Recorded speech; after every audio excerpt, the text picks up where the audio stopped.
Hello friends, good morning. നമ്മുടെ Kerala TV സീരിയലിലേക്ക് എല്ലാവർക്കും സ്വാഗതം. അങ്ങനെ നമ്മുടെ ലാലിച്ചിൻ്റെ അനിയന്മാർ അവിടെ ചെന്ന് അലീനെ ഭീഷണിപ്പെടുത്തി അവിടുന്ന് ഓടിക്കാനുള്ള പരിപാടി നോക്കിക്കൊണ്ടിരിക്കുകയാണ്. റോബിച്ചനുമൊക്കെ നമ്മൾ എന്തെന്ന് പറഞ്ഞ് ഭീഷണിപ്പെടുത്തും? രഹസ്യമായി അവളെ വിളിച്ച് മാറ്റി നിർത്തി ചെറിയൊരു ഭീഷണി കൊടുക്കാം എന്ന് വെച്ചാൽ ഏതെങ്കിലും തരത്തിൽ അപായപ്പെടുത്തും എന്നല്ല, അല്ലാതെ പിന്നെ എന്തു ഭീഷണി കൊടുക്കാനാ? വലിയ പ്രശ്നങ്ങൾ ഉണ്ടാകുമെന്നുള്ളത് പറയാം. MLA, പഞ്ചായത്ത് പ്രസിഡന്റ്, വികാരി അച്ഛൻ, പഞ്ചായത്ത് മെമ്പർ, 100 കണക്കിന് റിലേറ്റീവ്സ്, ഇവരൊക്കെ കൂടി വന്ന് അവളെ ഇവിടെ നിന്ന് തുടച്ചെടുത്ത് കളയുമെന്ന് പറയണം. അന്നേരം അവൾക്ക് പേടി തോന്നണം. കുളത്തൂർ പുഴയിൽ അവളുടെ ലൈഫിന് യാതൊരു സെക്യൂരിറ്റി ഇല്ല എന്ന്. അതുതന്നെയാണ് ഞാനും ഉദ്ദേശിച്ചത്. അവൾ പിന്നെ അവിടെ നിൽക്കാൻ ധൈര്യപ്പെടില്ല. ആരും ഇല്ലല്ലോ ശരിക്കും സഹായത്തിന്, എല്ലാവരും എതിരല്ലേ, അതുപോരെ. അപ്പോൾ രക്ഷപ്പെട്ടാൽ മതി എന്ന് തോന്നിക്കൂടെ എന്നൊക്കെ പറഞ്ഞുകൊണ്ട് ഇവരിങ്ങനെ ഇരിക്കുമ്പോഴത്തേക്കും അങ്ങോട്ടേക്ക് നമ്മുടെ റോബിച്ചൻ്റെ വൈഫൊക്കെ കൂടെ വന്നു. അപ്പോൾ അവർ വന്നപ്പോൾ ഇവരിങ്ങനെ തുറച്ച് നോക്കിക്കൊണ്ട് ഇങ്ങനെ നിൽക്കും. പെങ്ങളും ഉണ്ട് കൂട്ടത്തിൽ. അന്നേരം റോബിച്ചായ റാണിമോൾക്ക് ഇപ്പോൾ ടോണിയെ കാണണമെന്ന് പറഞ്ഞു എന്ന കാര്യം പറയാം. അപ്പോൾ അത് കേട്ട് കഴിഞ്ഞപ്പോഴത്തേക്ക് ഇവരിങ്ങനെ നോക്കുക കേട്ടോ. ടോണിയെ കാണണമെന്ന് പറഞ്ഞാൽ ഇവിടെ ഞങ്ങൾ മടിയിൽ കിടക്കുന്നുണ്ടോ കൊണ്ടുവന്ന് കാണിക്കാൻ? അല്ല, ടോണിയെ വിളിച്ചു വരുത്തുമെന്നാണ് ചോദിക്കുന്നത് എന്നിങ്ങനെ പറഞ്ഞപ്പോഴത്തേക്കും പേടിച്ച് വരച്ചിങ്ങനെ പുറകോട്ട് നിൽക്കുന്നത്. നീ എന്തിനാടി ടോണിയെ കാണുന്നേ? അവൻ ഞാൻ ഉപേക്ഷിച്ചിട്ട് പോയതല്ലേ? അപ്പം ഞാൻ ഉപേക്ഷിച്ചിട്ടില്ലല്ലോ. എനിക്ക് ടോണി ചാൻ ഇഷ്ടമാണ്. മിണ്ടിപ്പോകരുത് നീ. നിനക്ക് അവനെ ഞങ്ങൾ കല്യാണം കഴിപ്പിച്ച് തന്ന് നിൻ്റെ കൈവെള്ളയിൽ വെച്ച് തന്നല്ലായിരുന്നോടി? അല്ലായിരുന്നോടി? അപ്പോൾ നമ്മുടെ ഈ കുടുംബത്തിൽ ആർക്കെങ്കിലും കിട്ടിയിട്ടുണ്ടോടി അതുപോലൊരു ചെറുക്കനെയും അതുപോലെ സുഖമായിട്ടുള്ളൊരു ജീവിതവും? കോഹിനൂർ രക്തം കൊണ്ട് നടക്കുന്നത് പോലെ അല്ലായിരുന്നോടി അവൻ നിന്നെ കൊണ്ട് നടന്നത് അല്ലേടി എന്നൊക്കെ ചോദിച്ചുകൊണ്ട് ദേഷ്യപ്പെടുമ്പോൾ ഇപ്പോഴും അങ്ങനെയാ. ടോണി ചായനെ വിളിച്ച് മരുത്തിയാൽ മതി, ഞാൻ പോയിക്കോളാവുന്നു. അവൻ്റെ പട്ടി വരത്തില്ലല്ലോ ഇനി വിളിച്ച. അവൻ ഇനി നിന്നെ വേണ്ട, അതുകൊണ്ടല്ലേ നിന്നെ ഇവിടെ കൊണ്ടുവന്ന് വലിച്ചെറിഞ്ഞിട്ട് പോയത്. ടോണി ചായൻ എന്നെ ഇഷ്ടമാണല്ലോ, കോപ്പാണ് ഇഷ്ടം, എല്ലാം നീ തകർത്ത് കളഞ്ഞില്ലോടി ചോദിച്ചു ഭയങ്കരമായിട്ട് ദേഷ്യപ്പെടുക. കയ്യിൽ കിട്ടിയ ജീവിതം സന്തോഷിച്ച് ജീവിക്കുന്നതിന് പകരം നീ പിഴച്ച് പറ്റ കൊച്ചിനെ നേടാൻ പോയതുകൊണ്ടല്ലേടി അവൻ നിന്നെ കൈവിട്ട് കളഞ്ഞത്. എന്നിട്ട് കൊച്ചിനെ കിട്ടിയോടി? ഇല്ല. ടോണിയുടെ കൂടെ ജീവിക്കാൻ പറ്റുമോ? അതുമില്ല. അപ്പോൾ എനിക്കെൻ്റെ കുഞ്ഞിനെ എനിക്കതിനെ കിട്ടിയാൽ മതി, ടോണി ചായം വേണ്ട. അപ്പം നിനക്കൊരു കോപ്പം കിട്ടാൻ പോണില്ല, ഉത്തരത്തിലുള്ള എടുക്കാനും പറ്റില്ല, കഷത്തിലിരിക്കുന്നത് പോവുകയും ചെയ്തു എന്നൊക്കെ പറഞ്ഞിങ്ങനെ പറയുമ്പോൾ ടോണി ചായം പറഞ്ഞല്ലോ എൻ്റെ കുഞ്ഞിനെ കണ്ടുപിടിച്ച് തരാമെന്ന്. പിന്നെ അവൻ നിൻ്റെ സന്തതിയെ കണ്ടുപിടിച്ച് തരാൻ പോവല്ലേ? അപ്പോൾ ടോണി ചായം വാക്ക് പറഞ്ഞതാ. അവൻ അവൻ്റെ പാട്ടിന് പോയടി. അല്ലെങ്കിലും ആ കുഞ്ഞിനെ എങ്ങനെ കണ്ടുപിടിക്കാനാ? അത് മഞ്ഞപ്പിത്തം വന്ന് മരിച്ചു പോയില്ലേ എന്ന് ചോദിച്ചു. ഇല്ല റോബിച്ചായൻ കള്ളം പറയാണെന്ന് എനിക്കറിയാം. എനിക്ക് എൻ്റെ കുഞ്ഞിനെ തന്നാൽ മതി, എനിക്ക് വേറൊന്നും വേണ്ട എന്ന് പറഞ്ഞുകൊണ്ട് ഇങ്ങനെ സംസാരിക്കുമ്പോഴേക്കും നിനക്ക് ഞങ്ങൾ കുഞ്ഞിനെയും ടോണീനെയും ഒക്കെ ശരിയാക്കി തരാം കേട്ടോടി. ജീവിക്കാൻ അറിയാത്ത കഴുത പോടാ എന്ന് പറഞ്ഞുകൊണ്ട് അടിക്കാൻ ചെല്ലുവാണ് ആൽബിച്ചായൻ ഇത്രയ്ക്ക് വെളിവില്ലേ എന്ന് ചോദിച്ച നേരത്തേക്കും ടോണിയുടെ ഭാര്യ അപ്പോൾ കൊണ്ടുപോടി ഇവിടെ മുറി കൊണ്ട് അടച്ചിടാം, അപ്പോൾ കോണിച്ചാനെ തേടി ഇറങ്ങി കൊണ്ടുപോടി ഇവിടെ എന്നും പറഞ്ഞുകൊണ്ട് ഇങ്ങനെ ദേഷ്യപ്പെടുക. അങ്ങനെ അവർ രണ്ടുപേരും അകത്തേക്ക് കയറിപ്പോയി. അവരകത്തേക്ക് കയറിപ്പോയി കഴിഞ്ഞപ്പോഴത്തേക്കും ഇവർ അലീനയെ കൊണ്ടുപോകുന്നതിനെ പറ്റിയുള്ള കാര്യങ്ങൾ സംസാരിച്ചുകൊണ്ട് നിൽക്കുന്നു. ഈ സമയം പിന്നെ കാണിക്കുന്ന അലീന കേട്ടോ. അലീന അവിടെ സ്റ്റാൻലിയുടെ വീട്ടിൽ ഓരോ ജോലികളും കാര്യങ്ങളൊക്കെ ചെയ്യുക. അപ്പോഴാണ് നമ്മുടെ ആൻ്റപ്പൻ ചേട്ടൻ അത് വഴി വരുന്നത്. ആൻ്റപ്പൻ ചേട്ടൻ അന്നേരത്തേക്കും കണ്ടു. അയ്യോ കുഞ്ഞ്, ഇത് ഞാൻ ചെയ്തോളാം, എന്നെ വെഴുത വഴക്ക് ഏൽപ്പിക്കല്ലേ, ഇതൊക്കെ ഞാൻ ചെയ്തോളാം ആൻ്റപ്പൻ ചേട്ടാ, ഞാൻ ചെയ്താൽ എന്താ കുഴപ്പം? കേണൽ സാബ് കണ്ട എൻ്റെ പേർക്ക് ഷൗട്ട് ചെയ്യും. അന്നേരം ആൻ്റപ്പൻ ചേട്ടൻ പറയണം മനപ്പോറും കുഞ്ഞെൻ്റെ കയ്യിൽ നിന്ന് മേടിച്ച് ചെയ്താണെന്ന് പറഞ്ഞേക്കണം. അപ്പോൾ കേണൽ എന്നോട് ഷൗട്ട് ചെയ്യട്ടെ. അന്നേരം കുഞ്ഞെ അതിങ്ങ് തന്നേക്ക് കുഞ്ഞെന്ന് ആൻ്റപ്പൻ ചേട്ടൻ. അത് കേട്ടപ്പം ഇതൊക്കെ രാവിലെ ചെയ്യേണ്ടതല്ലേ ആൻ്റപ്പേട്ട, ചെടികളൊക്കെ വാടിപ്പോയല്ലോ നമ്മുടെ അലീന, അതൊക്കെ പറഞ്ഞ് ഞാൻ ഏൽപ്പിച്ചിരുന്നതാ, അവൾ മറന്നുപോയതാ, ഇന്നലെയും ഇതൊന്നും ചെയ്തിട്ടില്ല. അന്നേരം എൻ്റെ കുഞ്ഞെ സാബിനോട് പറയല്ലേ, അപ്പോൾ അതിൻ്റെ പണി പോകും പറഞ്ഞുകൊണ്ട് അലീന ഇങ്ങനെ അവിടെ നിൽക്കുന്നു. ആ സമയത്ത് വീട്ടുമുറ്റത്തേക്ക് നമ്മുടെ വല്യപ്പച്ചൻ വരുന്നു. വല്യപ്പച്ചനെ കണ്ടപ്പോഴത്തേക്ക് അലീനയ്ക്ക് ഭയങ്കര സന്തോഷമായി. ഈശ്വര, ഇതെന്താ ഒരു അത്ഭുത, ഞാനിപ്പോൾ വല്യപ്പച്ചൻ്റെ കാര്യം പറയാൻ തുടങ്ങായിരുന്നു, അപ്പോഴേക്ക് എത്തിക്കഴിഞ്ഞോ? എവിടെയായിരുന്നു ഇത്രയും ദിവസം ചോദിച്ചാൽ അലീന. ഇവിടുന്ന് പോയിട്ട് എത്ര ദിവസമെന്ന് അറിയോ എന്നൊക്കെ ചോദിച്ചു ചെന്നു. അപ്പോൾ ഒരു ഒറ്റ അടി വെച്ച് ചെന്നുണ്ടല്ലോ, ഞാൻ ഇന്നലെ അല്ലേ അടി വെച്ച് ഇവിടെ നിന്ന് പോയതെന്ന് ചോദിച്ചപ്പോൾ ഇന്നലെയാണല്ലേ, എനിക്കെന്തോ ഒരുപാട് ദിവസം പോലെയൊക്കെ തോന്നി. അതങ്ങനെ സ്നേഹമുള്ളവരെ അരമണിക്കൂർ കാണാതിരുന്ന 5 ദിവസമായിട്ടൊക്കെ തോന്നും. അതൊക്കെ പോട്ടെ, പുനരൂരിൽ വിശേഷങ്ങളൊക്കെ ഒന്ന് പറഞ്ഞ് കേൾക്കട്ടെ. അന്നേരം എൻ്റെ മോളെ ഒന്നും പറയണ്ട, ആകെ മൊത്തം ടോട്ടൽ എല്ലാം കൂടി കലങ്ങി മറിഞ്ഞങ്ങ് കിടക്കുകയാണെന്ന് പറഞ്ഞു. അന്നേരം ഭയങ്കര മഴയും വെള്ളപ്പൊക്കമായിരുന്നു പുനലൂര്. ഞാൻ പറയുന്നതൊന്ന് കേക്കടി, നീ ഇവിടെ വന്ന വിവരം അറിയാൻ ഇനി ബാക്കി ആരുമില്ല എന്ന് പറഞ്ഞു. ഭയങ്കര കുഴപ്പമായോ? ആയോന്ന്. ലാലിച്ചൻ്റെ അഞ്ചലിലുള്ള ഭാര്യ വീട്ടിൽ പോകുക നോക്കി. പുനലൂരിൽ കൊട്ടാരമറ്റം തറവാട്ടിൽ ചുഴലിക്കാറ്റ്. ആൽബിയുടെയും ഔസേപ്പിൻ്റെയും വീട്ടിലെ സുനാമി. എന്നെക്കൊണ്ട് അത്രയൊക്കെ സാധിച്ചോന്ന് അലീന വല്യപ്പച്ചനോട് ചോദിക്കുക. എല്ലാവരും കൂടെ ലാലിച്ചനെ എന്നെ ഹിംസിക്കാൻ വേണ്ടി പാഞ്ഞു വരുമോ? അങ്ങനെ വരാൻ ആർക്കാ ധൈര്യം? നിന്റെ അപ്പനുണ്ടല്ലോ, കേണൽ സ്റ്റാൻലി ജോസഫ്. അവനൊരു സിംഹം ആയതുകൊണ്ടാ. അല്ലെങ്കിലേ എല്ലാവരും കൂടി പത്തവും കൊളുത്തി പഴയുമായിട്ട് തന്നെ വന്നേനെ. നിന്നെ ഇവിടെ നിന്ന് തുരത്തി ഓടിക്കുകയും ചെയ്തേനേന്ന്. അപ്പോൾ എല്ലാവരും കൂടെ വന്ന് നമ്മുടെ കേണലിനെ എങ്ങനെ ഉപദ്രവിക്കുമോ? അപ്പം കേണലിൻ്റെ കയ്യിലേ ഇരട്ട തുളയുള്ള റൈഫിളാണ് ഉള്ളത്. അത് കാണുമ്പോൾ തന്നെ എല്ലാവൻ്റെയും മുട്ടുകാല് വിറയ്ക്കും. അതോർത്തൊന്നും നീ പേടിക്കണ്ട. കേണലിനെ തൊടാൻ ധൈര്യമുള്ള ഒരുത്തനും ഇന്നിവിടെ ജീവിച്ചിരിപ്പില്ല. പക്ഷേ നിന്നെ ഇവിടെ നിന്ന് പറിച്ചു മാറ്റാൻ അവർ 18 അടവും പയറ്റും. അപ്പം ഞാൻ സ്ഥലം വിട്ട് പോവേണ്ടി വരും എൻ്റെ വല്യപ്പച്ച. നമുക്ക് നോക്കാന്നേ. അതെ, ഇവിടെ എന്തൊക്കെയുണ്ട് വിശേഷം അത് പറ. ഒരു ദിവസം കൊണ്ടൊക്കെ എന്നാ വിശേഷം വരാനാ? ഞാൻ സമരം തുടങ്ങി വല്യപ്പച്ച, ലാലിച്ചതിനെതിരെയുള്ള. എന്നാ സമരം തുടങ്ങിയെന്ന്?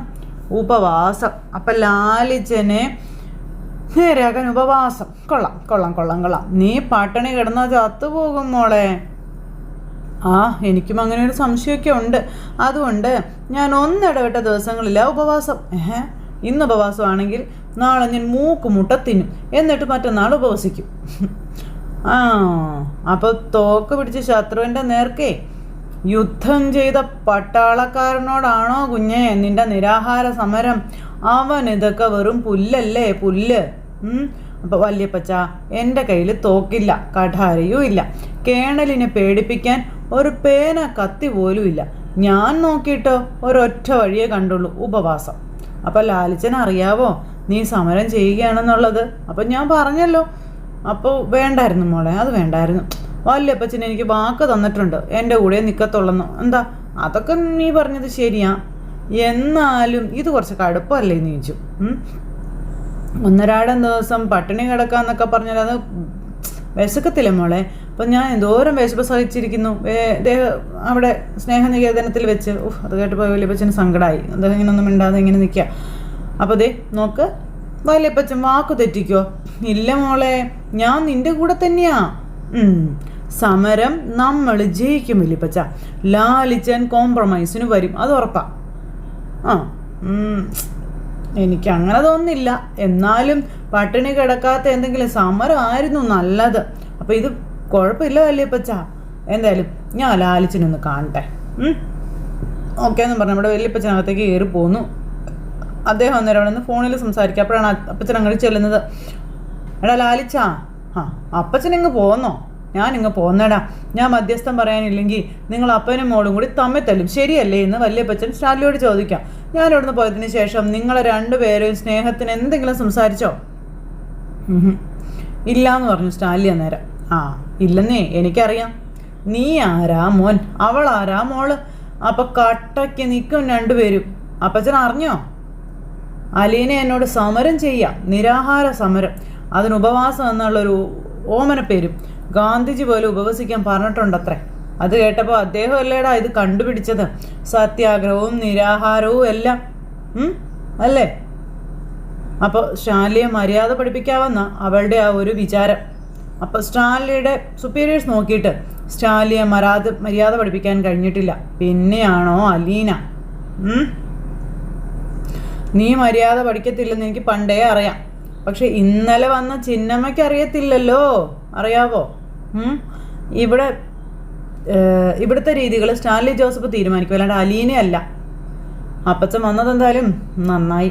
ഇല്ലെങ്കിൽ ഇവിടെ അപ്പം എനിക്ക് മനസ്സിലായി, അതല്ലടാ ഞാൻ ഓടി വന്നത്. അങ്ങനെ അതും പറഞ്ഞ് നമ്മുടെ വല്യപ്പച്ചൻ ഇങ്ങനെ സ്റ്റാൻലിയായിട്ട് സംസാരിക്കുന്നു. അതിനുശേഷം സ്റ്റാൻലിയുടെ അവിടെ ഇരുന്ന കുപ്പിയും ഗ്ലാസും ഒക്കെ എടുത്തുകൊണ്ട് വന്ന് ഇങ്ങനെ അതിൽ നിന്ന് ചെറുത് കഴിക്കുക. അപ്പോൾ അതേ നമ്മുടെ വല്യപ്പച്ചനും കുറേ ഒഴിച്ച് കുടിക്കാൻ നോക്കുമ്പോൾ അപ്പച്ചന് തന്നെ കാണിക്കണേന്ന് ചോദിച്ചു. എൻ്റെ മോൻ ഈ ലെവലിൽ നിൽക്കുമ്പോൾ ഞാനും ആ ലെവലിലേക്ക് വരണ്ടേന്ന് അപ്പച്ചൻ മോനോട് ചോദിക്കുമോ? ഇത് മിലിറ്ററി അല്ലേടാ. അപ്പോൾ ദേ ഇത് അടിച്ചുകൊണ്ട് അപ്പച്ചൻ അലീനയുടെ മുന്നിലോട്ട് ചെല്ലാൻ പറ്റുമോ?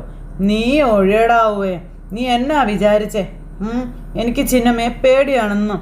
എനിക്ക് ഒരു പേടിയില്ലടാ, നീ ഒഴിച്ചോളാൻ പറഞ്ഞു. അങ്ങനെ മോനെ കൊണ്ട് ഒഴിപ്പിച്ചു. വെള്ളമൊക്കെ ആയിട്ട് ഇതേ നമ്മുടെ വല്യപ്പച്ചനും ഒരു ചെറുതായിട്ട് കഴിച്ചു.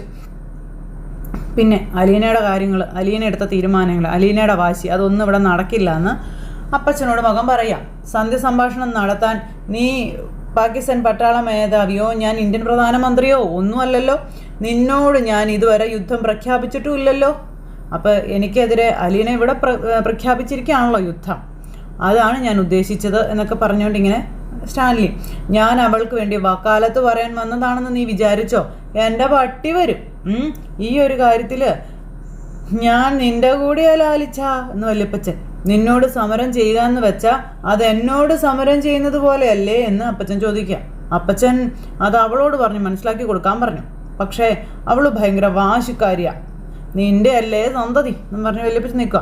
വെറുതെ പട്ടിണി കിടന്ന് അവനവൻ്റെ ആരോഗ്യം കളയരുതെന്ന് അപ്പച്ചനെന്ന് അവളോട് പറഞ്ഞേക്കാൻ പറഞ്ഞു.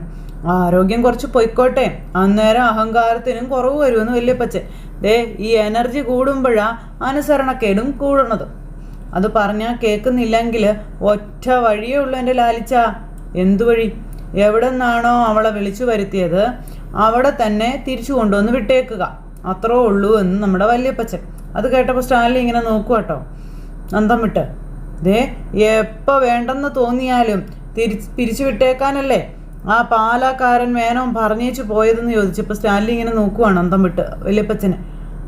അല്ല, അതെങ്ങനെ ശരിയാകും? നമുക്ക് പറ്റത്തില്ലെങ്കിൽ വെച്ചുകൊണ്ടിരിക്കുന്നത് പിന്നെ എന്തിനാന്ന് ചോദിച്ചു.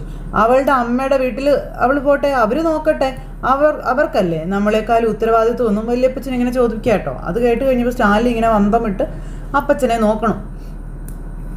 അങ്ങനെ അച്ഛനും മോനും കൂടി അവിടെ സംസാരിച്ചുകൊണ്ടിരിക്കുക. സ്റ്റാൻലി ഇത് കേട്ട് അന്തം വിട്ടിരിക്കുന്നു. നമ്മളെന്തിനാ ഈ തലവേദനയൊക്കെ വെച്ചുകൊണ്ടിരിക്കുന്നേ? ഒന്നാമത് കല്യാണപ്രായമായ പെണ്ണ്, കെട്ടിച്ച് വിടേണ്ട ഉത്തരവാദിത്വം നമ്മളെ തലയിൽ വരും. ഒഴിവാക്കുന്നതല്ലേ ബുദ്ധി? അപ്പോൾ അങ്ങനെ വേറെ ആരുടെ ഔദാര്യം നോക്കി പോകേണ്ട ഗതികേടൊന്നും എൻ്റെ മോൾക്കില്ല എന്ന് സ്റ്റാൻലി പറയാം. വല്യപ്പച്ചൻ ഇങ്ങനെ നോക്കുക കേട്ടോ. പക്ഷെ കൊല്ലപ്പള്ളിക്കാർക്ക് അവകാശവും കടമയൊക്കെ ഉണ്ടല്ലോ. അന്നേരം എന്ത് അവകാശമുള്ളത്? കൈക്കുഞ്ഞായിരുന്നപ്പോൾ അവൾ ഉപേക്ഷിച്ച് കളഞ്ഞവർക്ക് എന്ത് കടമയുള്ളതെന്ന് ചോദിച്ചു സ്റ്റാൻലി. അവരങ്ങനെ ചെയ്തത് കൊണ്ടല്ലേ എൻ്റെ മോൾക്ക് ഇത്രയും കാലം ഓർഫണേജിൽ വരെ ജീവിക്കേണ്ടതായിട്ട് വന്നത് അല്ലേ? അതോർത്താൽ എനിക്ക് അവരോടുള്ള ശത്രുത ഈ ജന്മത്തിൽ തീറ്റില്ല എന്നും പറഞ്ഞു. Bloody rascals. പക്ഷേ വേറൊന്നുകൂടി നീ ഓർക്കണം, അവരാണ് നിൻ്റെ മകളെ നിൻ്റെ കൈകളിലേക്ക് ഏൽപ്പിച്ചത്. അത് അവരല്ല, ബാലചന്ദ്ര മേനോൻ. അയാളൊരു മാന്യനായതുകൊണ്ട് എൻ്റെ മകളെ എനിക്ക് തിരിച്ചു തന്നു. അവളുടെ മേലുള്ള അവകാശം എനിക്ക് മാത്രമേ ഉള്ളൂ.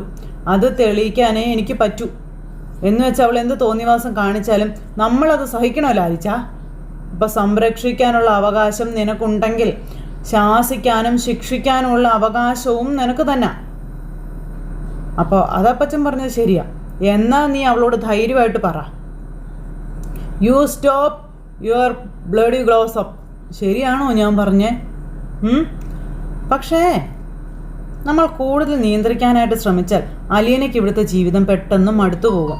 അവൾ ഇവിടെ നിന്ന് പോകാൻ തീരുമാനിച്ച് കളഞ്ഞാലോ എന്തു ചെയ്യും?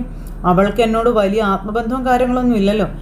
അപ്പോൾ എന്നെ കണ്ടുമുട്ടിയിട്ട് എന്നെ കുറച്ച് ദിവസങ്ങളല്ലേ ആയിട്ടുള്ളൂ. എടാ, അങ്ങനെ തുമ്മിയാ തെറിക്കുന്ന മൂക്കാണെങ്കിൽ അങ്ങ് തെറിച്ച് പോട്ടെന്ന് വെക്കണോടാ.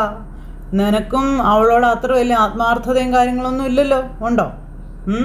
ഇങ്ങോട്ട് എത്രയുണ്ടോ അത്രയും മതിയല്ലോ അങ്ങോട്ടും. എന്താ പോരേടാ. അപ്പോൾ രണ്ടും തമ്മിൽ കുറച്ച് വ്യത്യാസമുണ്ട് അപ്പച്ച. മക്കൾക്ക് അപ്പനോട് സ്നേഹം ഉണ്ടായിരുന്നെങ്കിൽ അപ്പൻ മക്കളെ സ്നേഹിക്കണം. എന്നാൽ മക്കൾ അപ്പനെ സ്നേഹിച്ചില്ല എങ്കിൽ അപ്പന് മക്കളോട് സ്നേഹം ഉണ്ടാവും. ശരിയല്ലേ എന്ന് ചോദിച്ചു. നീ പറഞ്ഞത് വളരെ ശരിയായിട്ടുള്ള കാര്യമാണ്. പക്ഷേ ഇത് നീ വിട്ടുകൊടുത്തേക്കരുത്.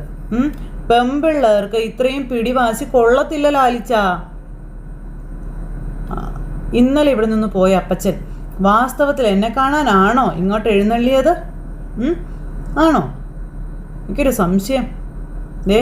ചിന്നമ്മയെ കാണാൻ വേണ്ടിയിട്ടല്ലേ ഇങ്ങോട്ട് വന്നതെന്ന് ചോദിച്ചപ്പോൾ അപ്പച്ചൻ ഇങ്ങനെ നോക്കാം, അവളോട് കൂട്ടുകൂടാൻ വേണ്ടി വന്നതല്ലേ. അപ്പച്ചാ എൻ്റെ അടുത്ത് എന്തിനാ വെറുതെ ഈ അഭിനയം എന്ന് ചോദിച്ചപ്പോൾ അപ്പോൾ നിനക്കെല്ലാം മനസ്സിലായല്ലേ എന്ന് വല്യപ്പച്ചൻ ചോദിക്കാം. മനസ്സിലായി. കള്ളത്തരം കയ്യിൽ വെച്ചുകൊണ്ട് അങ്ങ് തട്ടി വിട്ടേക്കുവാ അല്ലേ, ഞാൻ എന്താ പൊട്ടനാന്നാണ് വിചാരിച്ചതെന്ന് ചോദിച്ചു. എന്നാ നിനക്ക് ശരിക്കും മനസ്സിലായിട്ടില്ല. എടാ, ഞാൻ നിനക്ക് ശക്തമായ പിന്തുണയുമായിട്ടാണ് വന്നിരിക്കുന്നതെന്നും അതിശക്തമായ സപ്പോർട്ട്. എനിക്കെന്തിനാ അപ്പച്ചൻ്റെ സപ്പോർട്ട്? പുഴുങ്ങി തിന്നാനാണോ എന്ന് ചോദിച്ചു. എടാ മോനെ, നീ ഒരുപാടങ്ങ് കയറി അഹങ്കരിക്കല്ലേ. റീത്താമ്മ ഇവിടെ നിന്ന് പോയിട്ട് അഞ്ജലിൽ ചെന്ന് അവളുടെ ആൾക്കാരെ എല്ലാം വിളിച്ചുകൂട്ടി അലീനയുടെ പ്രശ്നം ചർച്ച ചെയ്തുകൊണ്ടിരിക്കുകയാണെന്ന കാര്യം പറയാം. അത് കേട്ടപ്പോഴത്തേക്ക് സ്റ്റാലിൻ ഞെട്ടി. ഇവിടെ ഒരു അണുബോംബ് ഇട്ടാലോ എന്ന് വരെ അവർ ആലോചിക്കുന്നുണ്ട്. അതും പോരാഞ്ഞ് നമ്മുടെ ബന്ധുക്കാരെയും സ്വന്തക്കാരെയും എല്ലാം വിളിച്ച് അവരെല്ലാ വിവരവും പറഞ്ഞിട്ടുമുണ്ട്. അതറിയാവോ എന്ന് ചോദിച്ചു. ഇതൊക്കെ കേട്ടിങ്ങനെ സ്റ്റാലിൻ അന്തം വിട്ടിങ്ങനെ കിളി പോയി ഇങ്ങനെ അവിടെ ഇരിക്കുകയാണ്. ഈ അലീനയെ എങ്ങനെ ഇവിടെ നിന്ന് ഓടിച്ചു വിടാമെന്നാണ് അവരെല്ലാവരും കൂട്ടായി ആലോചിക്കുന്നത്. ആൽബിയും റോബിച്ചനും കൂടി എന്നെ പിടിച്ച് വിഴുങ്ങിയനെ. അലീനയുടെ കാര്യത്തിൽ ഞാൻ നിനക്ക് കൂട്ട് നിന്നെന്നും പറഞ്ഞാൽ എന്നോട് കലി. അപ്പോൾ ഔസേപ്പച്ചൻ അവിടെ ഇല്ലാത്തത് കൊണ്ട് അവൻ്റെ അട്ടഹാസം കേൾക്കേണ്ടതായിട്ട് വന്നില്ല. അപ്പോൾ അവരെല്ലാവരും കൂടി ഇങ്ങോട്ട് വരാൻ പറ, ഞാൻ അവർക്ക് മറുപടി കൊടുക്കാം. അപ്പോൾ ഇങ്ങോട്ട് വരാനേ അവർക്ക് പേടിയാ. നീ പട്ടികളെയെല്ലാം അഴിച്ചുവിട്ട് കടിപ്പിച്ചെങ്കിലോ എന്നുള്ളൊരു പേടി. പിന്നെ നീ അങ്ങനെയൊന്നും ചെയ്യത്തില്ലെന്ന് എനിക്കല്ലേടാ അറിയത്തുള്ളൂ. എടാ, ഞാൻ നിനക്കൊരു പിൻബലമായിട്ട് നിൽക്കാൻ വേണ്ടി വന്നതാടാ. എനിക്കാരുടെയും പിൻബലത്തിൻ്റെ ഒന്നും ആവശ്യമില്ല. വേണ്ടെങ്കിൽ വേണ്ട, എനിക്കിപ്പോൾ തന്നെ ഞാൻ ഈ പല്ലിനോട് എന്താ പറയണ്ടേ അതൊന്നും പറഞ്ഞേ. അത് ഒന്നും പറയാൻ നിൽക്കണ്ട, അവളെ എരികേറ്റാനും നോക്കണ്ടെന്നും പറഞ്ഞുകൊണ്ട് സ്റ്റാൻലി വല്യപ്പച്ചനോട് പറഞ്ഞിട്ട് അങ്ങനെ ഇരിക്കുന്നു. സമയം വല്യപ്പച്ചൻ നേരെ അലീനയുടെ അടുത്തേക്ക് ചെല്ലുക. അപ്പോൾ കേണലിനെ കണ്ട് വിശേഷങ്ങളൊക്കെ പറഞ്ഞോ എന്ന് വല്യപ്പച്ചനെ കണ്ടു. അപ്പോൾ അവനാകെ ദേഷ്യത്തിലാണെന്നും ചിലപ്പോൾ പുനലൂർക്ക് പോയേക്കുമെന്നാണ് തോന്നുന്നത്. അപ്പോൾ അതിനകത്തിനാ ആർക്കറിയാം, എനിക്കറിയില്ല. എന്നെപ്പറ്റി എന്തെങ്കിലും പറഞ്ഞായിരുന്നോ? നീ പ്രശ്നക്കാരിയാണെന്നാവും പറയുന്നത്. അപ്പം ഞാൻ പറഞ്ഞു, നിന്നെപ്പോലൊരു അഹങ്കാരി ഇവിടെ വെച്ചോണ്ടിരിക്കണ്ട, പാലായിക്ക് വണ്ടി കയറ്റി വിട്ടേക്കാൻ. അന്നേരം കേണൽ എന്നാ പറഞ്ഞു നലീന? അവൻ പിടി തരുന്നില്ലെന്നേ. ഞാൻ നിന്റെ കക്ഷിയാണ് എന്നുള്ളത് അവന് മനസ്സിലായി. അപ്പോൾ നമ്മുടെ അലീന വല്യപ്പച്ചനോട് ദേഷ്യപ്പെട്ടാണോ സംസാരിച്ചതെന്ന് ചോദിച്ചു. എന്നോടും അത്ര രസത്തിലൊന്നും അല്ല, പിന്നെ അതൊന്നും സാരമില്ല. പക്ഷേ ഈ ഉപവാസം അത് വേണോ മോളെ? അത് ശരിയാകുമോ?